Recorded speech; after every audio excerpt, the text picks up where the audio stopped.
면접관이 공격할 포인트가 없는 질문은 없다라고 보시면 돼요. 완벽하게 해낼 수는 없는데 어느 정도 수준이 되면은 그 이상 굳이 묻지 않는 수준으로 가기 때문에, 그래서 뭐 너무 지금처럼 면접관이 꼬리 질문을 할 때 막 그거에 너무 스트레스를 받지 않았으면 좋겠어요. 모든 답변에 공격이 없는 질문은 없고 내가 거기에 충분히 대처가 가능한가만 하면 되는 거니까 우리는. 지금 이야기들에 대해서 면접관의 공격 여지가 있다라는 건, 두 번째 양보를 잘한다 같은 경우는 현재 내가 없어요. 미래 계획만 있는 거지.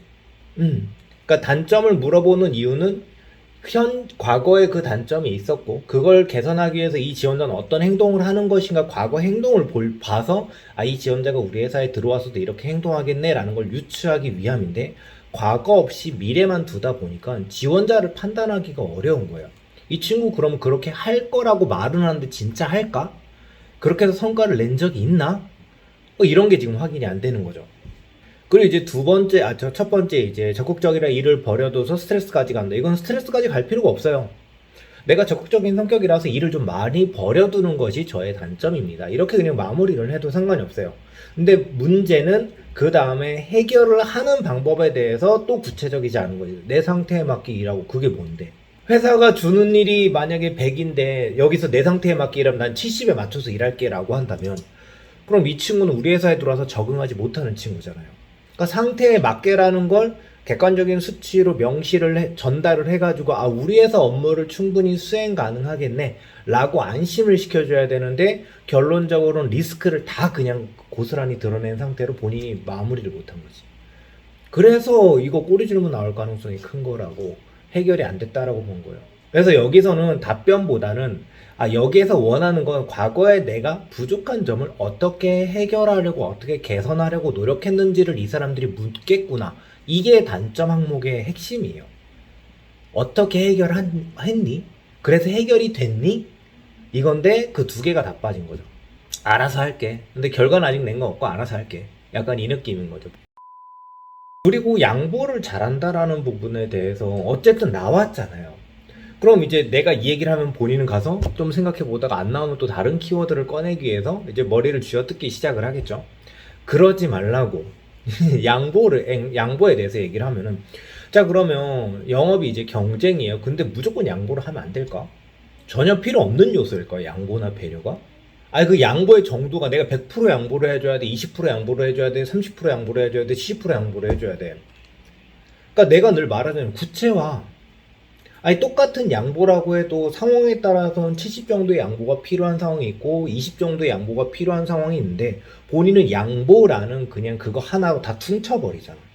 다양한 상황에 적용한다는 것 자체를 본인이 꺼내지 못하고 있잖아요. 그러니까 그런 걸 구체적으로 가려면 상황에 따라서 양보의 정도가 달라진다라고 생각을 한다. 그래서 이런 상황, 예시가 나와야 되니까, 이런 상황에선 제가 이 정도로 양보를 해서 맞춰주는 편이고, 이런 상황에선 이렇게 맞춰주면서 저는 상황에 맞게 제가 양보의 정도를 조금 조절하려고 하면서 이런 이제 제가 다 떠안는 부분들을 조율을 해나간다. 그럼 뭐예요? 예시가 나와야 되는 거지.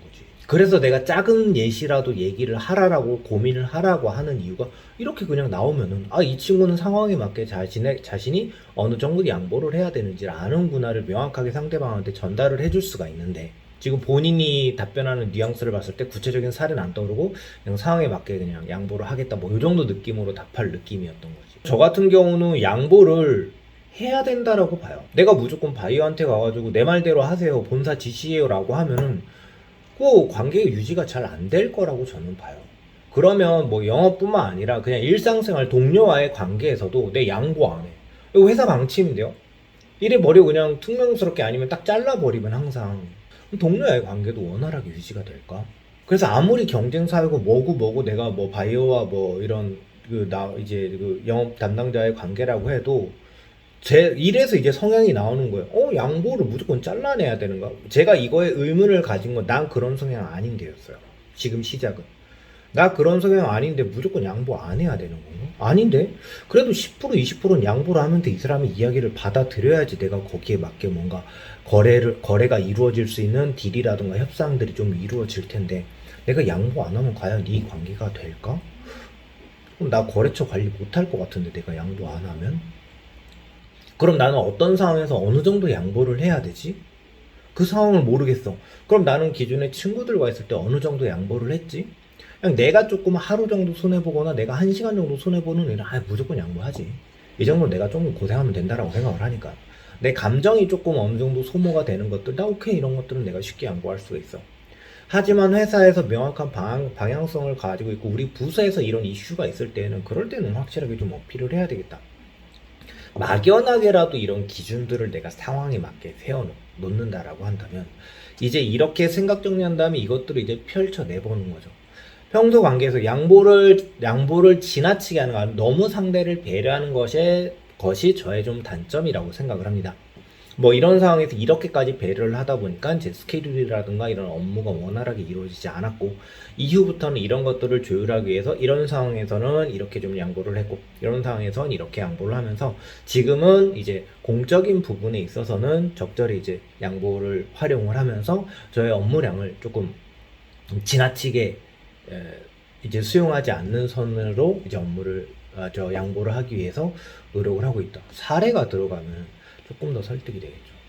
그럼 나는 지금 뭐 다른 키워드를 더 꺼내는 것보다 양보 괜찮다고, 적극적이거나 일을 벌여둔도, 그럼 내가 이제 일을 이제 수습하기 위해서, 소화하기 위해서 내가 어떻게 지금 행동하고 있는지, 뭐 스케줄러를 쓴다라던가 아니면 일에 걸리는 시간을 내가 좀 파악을 해가지고 그에 맞춰서 이제 업무 계획을 세운다라든가, 뭐 이런 다양한 구체적인 얘기들이 들어가면은 단점들이 조금 더 보완이 되겠죠. 늘 말하지만 단점은 플러스를 내기보다 그냥 평타 마이너스만 안 당하면 된다라고 목표를 잡는 게 좋기 때문에 단점에 지금 시간 쓰는 게 난 좀 아까워요. 그래서